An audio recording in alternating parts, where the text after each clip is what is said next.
In this second part of the tutorial, we're gonna do the low poly mesh and bake the textures from the high poly one. So let's start with part 2.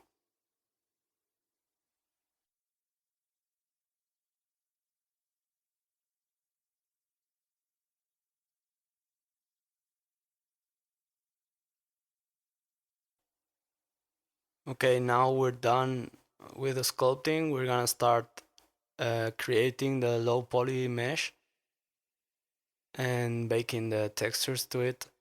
So first off, go to object mode again and select the mesh. Right now I'm just looking to make sure that all the details are in place. So that's it. Just select the mesh and click Shift D to duplicate it. And with that selected, just hit M to bring the layer menu and take it to a hidden layer and reselect the mesh. We're gonna go to the editing buttons and reduce the multi-rest level to have lot of a lot less polygons to work with. I think 7 will do. We well, we lost a lot of detail in fact, so probably 8 will be better. We'll start from here, apply multi-res, go to the modifier list and add a decimate modifier. Instantly you will see that it triangulates the mesh, so it starts looking different. You have the ratio value that determines the quantity of polygons that a decimate mesh modifier is gonna take out, and change it to something like 0.1. We'll see this, it has roughly 3000 polygons. Maybe it's a little bit too much, so we're gonna have to change it to a lower value. Right now is I'm just showing you the mesh intact when you go to edit mode, and we're gonna go the lower the decimate ratio to 0.05, which means 1600 polygons, which will be adequate to real time, and then apply the modifier and we have a low poly triangulated mesh for the game engine will work, which will work quite alright. Set smooth in the mesh because we don't want to have any rough edges when we're going to bake the textures. There I'm just changing one bird because it created some distortion, but it's just a minor glitch compared to the work we would have to do if we had to model the entire mesh from zero. Right now I'm just adding another window and changing it to UV image editor. Select all the faces and hit U to unwrap the mesh. Select unwrap. And now in the UV editor, we're gonna resize a bit the UVs, and I'm gonna hit Ctrl V, which is a great tool for minimizing stretch in the UVs. This will make texturing a lot easier later. So just hit Ctrl V or go to the UVs menu and select minimize stretch and wait till you see the birds no longer moving, and then when you're done just click away and we have our mesh unwrapped. Add a new image. I'm gonna name it normal because it's the map I'm gonna bake first. And now before baking we because of the same reason I said that you should set smooth instead of solid, we're gonna add a subsurf modifier to our mesh because it will make a difference when baking the texture, and we can take it out later. So add the modifier and go up with the render levels and deselect subsurf UVs so they look the same when we don't have the subsurf applied. And go to the hidden layer where the high poly mesh is, bring it back to the active layer. And now that you have the high poly mesh selected, shift click to select the low polygon one, go to the bake panel, select normals, select it to active, and change the distance, because if there's some difference in position between the two meshes, it will be important to have it a bit higher. Select tangent and click bake and wait. And there we have it, our normal map for our mesh with all the detail in it. There's a few glitches on the borders, but that won't matter, we won't be seeing that. So save the map, and now once we're done with this, we're gonna bake the ambient occlusion map. So you can now add another image or just use this one. I'm gonna use this one. So change it to ambient occlusion, select normalized, and go to the ambient occlusion panel to make sure the AO is set to plain instead of sky color, so we can reuse it later, and hit bake.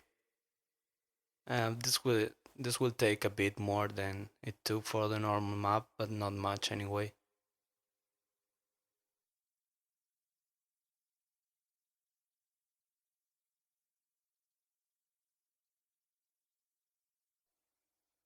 Now you can already see that there are some places in the texture that are too dark for our purpose, so we have to correct this, and to do that we'll need to change some more parameters in the ambient occlusion map panel. And first we'll select fall off and set it to 0.1. This will reduce how far the dark areas in the image will go, so there will be a bit more of um, whiteness in the image, and shadows will be much more smaller. But as you can see, is not enough, because the cave is completely dark, and there are some other places that we can see what's going on. So now we're gonna change correction to 1. I'm gonna fiddle a bit with the fall off, but it won't change that much the result. The important here is the correction, which will prevent over occlusion, which means that it will keep all the shadow uh, areas not completely black, so we can see all of the detail without losing it to the shadows. There we have the ambient occlusion map, and we can clearly see all the areas, even the ones that are in dark. Now I'm gonna change a bit the fall off setting again and render, but this will be the last one.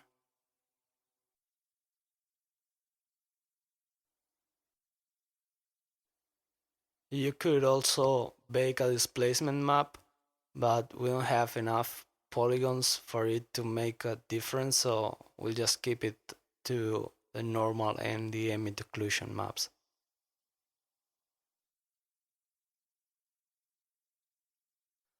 And once we're done with baking, just save the image. Remember to save as so you don't overwrite the existing image that you already saved.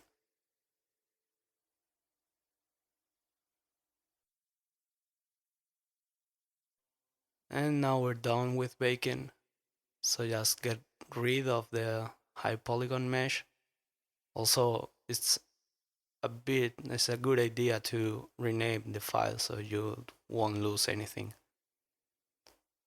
So as I said, select the high polygon mesh, make sure it's the one you have selected and just hit X to delete it. Now we're gonna add the textures to our mesh. Add a new material, go to textures panels, and add two texture channels, one for normal and one for AO. Select image type and select the texture. This one, because it was the last one, was already in the drop down.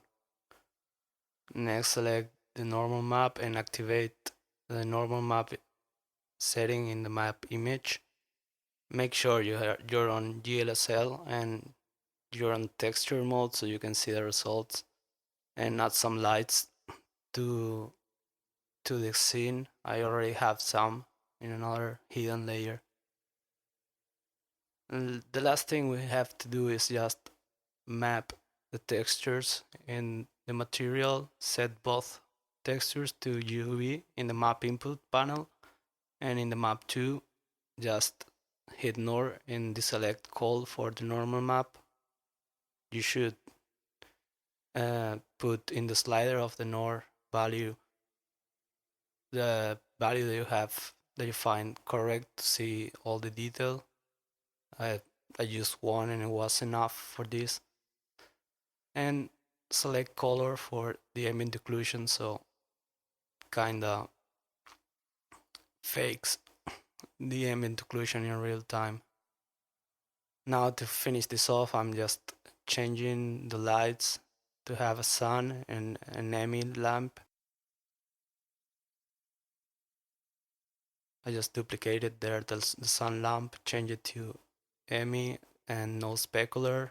Also change the strength value to a lower one. And there we have it.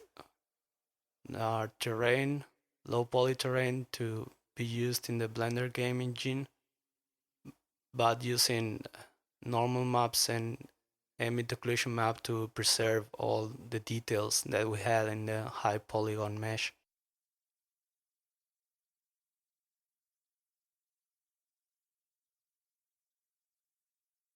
One thing I almost forgot is that you should take out the subsurf modifier again, so you have actually the mesh that you want.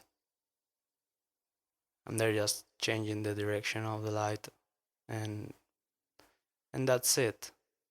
We got now our low poly terrain for using in the Blender game engine with all the details baked from a higher poly mesh. And well, that wraps it up for this tutorial. I hope I haven't bored anyone to death. And we'll see you in the next part when we start texturing it.